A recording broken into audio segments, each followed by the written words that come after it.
उत्थित विवेकासन स्थिति, दोनों पांव की एड़ियां जुड़ी हुई, हाथ नमस्कार मुद्रा में, चेहरे पर किसी भी प्रकार का तनाव नहीं। आपका श्वास देखिए, हर प्रश्वास के साथ आपका शरीर उत्तरोत्तर शिथिल हो रहा है और मन अधिकाधिक शांत हो रहा है। इसी भावना को विकसित करते हुए हम प्रार्थना करेंगे। गुरुर्ब्रह्मा गुरुर्विष्णु गुरुर्देवो महेश्वरा, गुरु साक्षात् परब्रह्म, तस्मै श्री गुरवे नमः, तस्मै श्री गुरवे नमः, तस्मै श्री गुरवे नमः।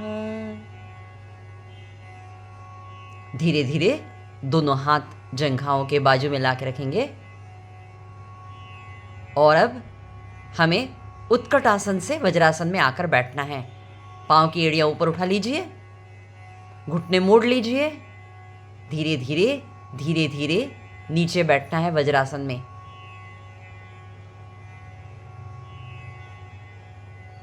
वज्रासन में बैठ जाइए, घुटने टिका दीजिए।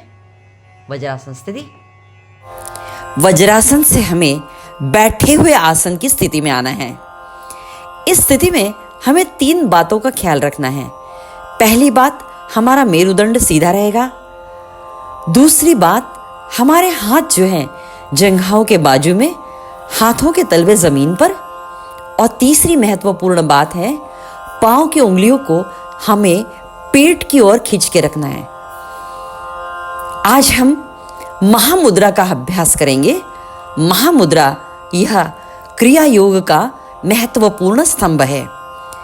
तो एकम में दाहिना पांव घुटने से मोड़ेंगे। एकम। अब पांव को मोड़ना है घुटने से और दाहिने पांव की एड़ी जो है उसे सिवनी में लगाना है। सिवनी यानी मूत्र द्वार और गुदा द्वार, इसके बीच की जो जगह है उसे सिवनी कहा जाता है। तो वहां हम दाहिने पांव की एड़ी लगाएंगे और दाहिने पांव का तलवा जो है वो बाई जंघा से सटा रहेगा। तो ये एकम की क्रिया पूर्ण हो गई। द्वे,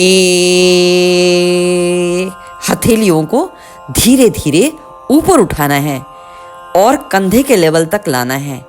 इसके पश्चात यहाँ हमारे कंधे के लेवल तक हाथ आने के बाद हथेलियों की दिशा बदलनी है, तलवे आकाश की ओर, और धीरे धीरे हाथ को ऊपर ले जाना है और दंड कान से सटाकर रखना है।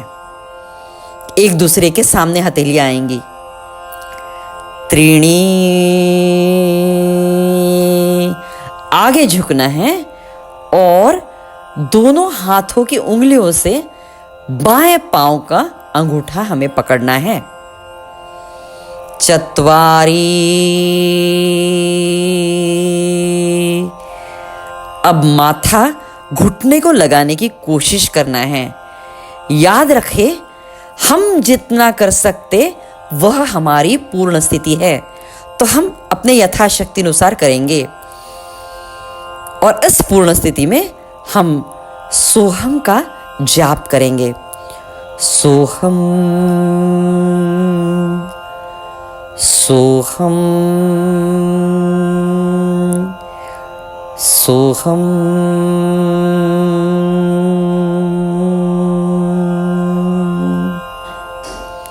सोहम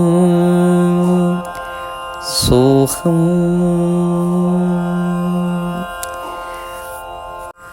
पंच,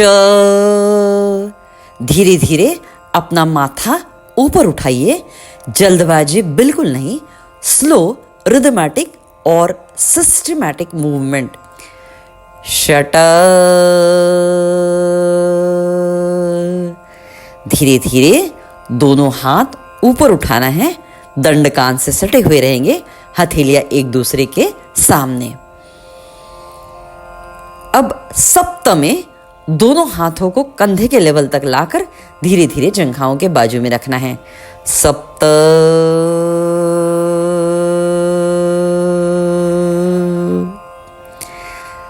हाथों की दिशा बदलकर हाथ जंघाओं के बाजू में जमीन पर रख देना है। अष्ट, आपका दाहिना पांव पूर्ववत कीजिए। अब दोनों पांव शिथिल छोड़ दीजिए, प्रदीर्घ प्रश्वास कीजिए, अपने आप को शिथिल करना है। और यही क्रिया हम दूसरे बाजू से भी करेंगे। हमेशा याद रखना है, जब हम दाहिने पांव से क्रिया करते हैं तो उसे बाएं पांव से भी करना है। एकम, बायां पांव मोड़ेंगे एड़ी सिवनी के पास और बायां तलवा दाहिनी जंघा से सटा हुआ। द्वे, धीरे धीरे हाथ ऊपर उठाना है दंडकान से सटे हुए। त्रीणी,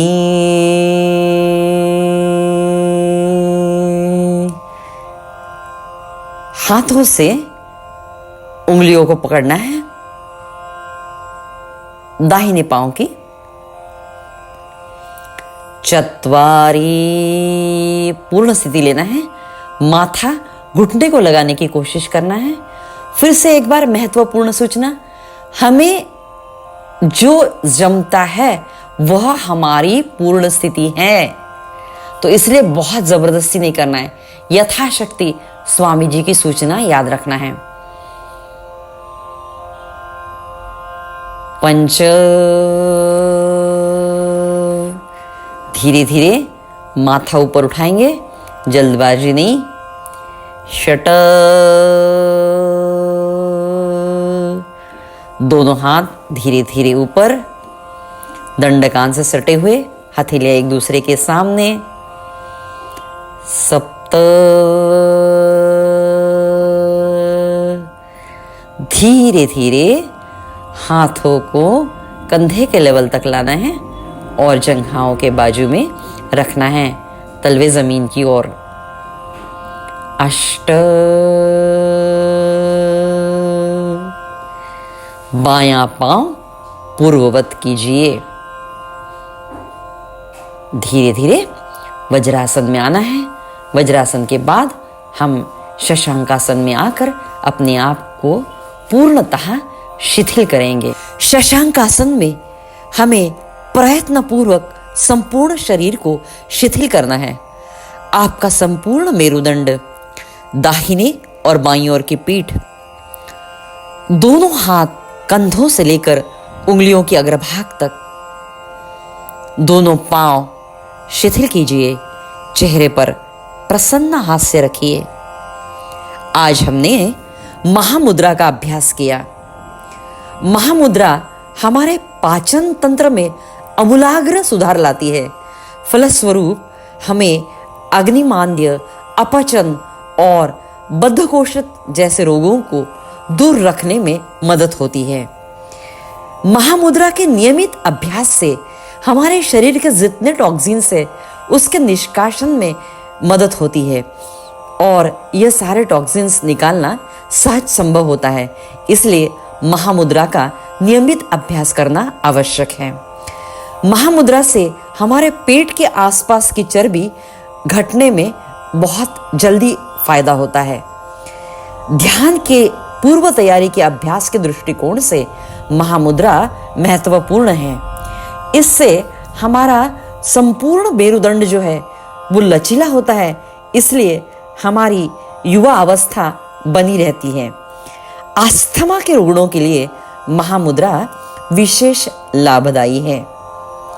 धीरे धीरे हम वज्रासन में आएंगे, बिल्कुल धीरपाई से, कोई जल्दबाजी नहीं। वज्रासन में आने के पश्चात हम घुटनों के बल खड़े होकर प्रार्थनासन में आएंगे। प्रार्थनासन स्थिति, गर्दन नम्रतापूर्वक झुकी हुई, हाथ नमस्कार मुद्रा में, हम घुटनों के बल खड़े हैं।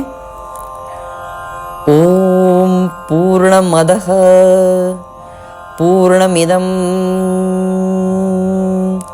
पूर्णात् पूर्णमुदच्यते पूर्णस्य पूर्णम् आदाय पूर्णम् एवावशिष्यते। ओम शांति शांति शांति।